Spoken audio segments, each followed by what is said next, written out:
Startube Assamলৈ স্বাগতম। Welcome to Startube Assam. Hello বন্ধুসকল, Startube Assamৰ অতিকৈ দুখ লগা ভিডিঅ' এটালৈ আপোনালোকক জনাইছো স্বাগতম। আপোনালোকক জনাই দিওঁ অসমৰ জনপ্ৰিয় অভিনেতা এগৰাকী যাৰ নামেই পৰিচয়। তেখেত বৰ্তমান ICUত ভৰ্তি হৈ আছে।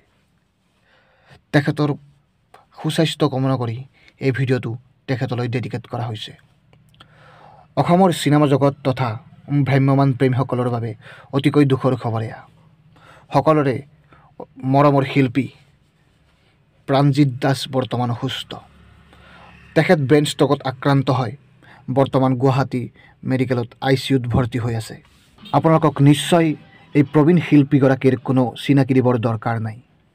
আপোনালোকে নিশ্চয় গম পাইছে এই প্ৰাঞ্জিত দাসৰ অভিনয় কেনেকুৱা।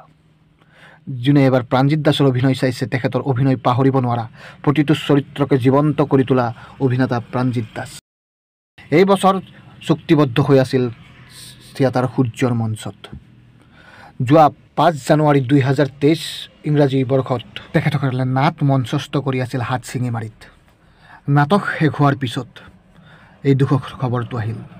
নাটকখন শেষ কৰি খাই বৈ তেখেতৰ থকা ৰুমলৈ গৈছিল। তাৰ পিছতে হঠাৎ ঢলি পৰিছিল অভিনেতা প্ৰাঞ্জিত দাস। লগে লগে চাৰিওফালে লাগিছিল হুৱা দুৱা আৰু লগে লগে তেখেতক এডমিট কৰা হৈছিল হাটশিঙিমাৰী চিভিল হস্পিটেলত। কিন্তু ডক্টৰে লগে লগে তেখেতক গুৱাহাটীলৈ ৰেফাৰ কৰিছে আৰু ব্ৰেইন ষ্ট্ৰক হোৱা বুলি জানিব দিছে।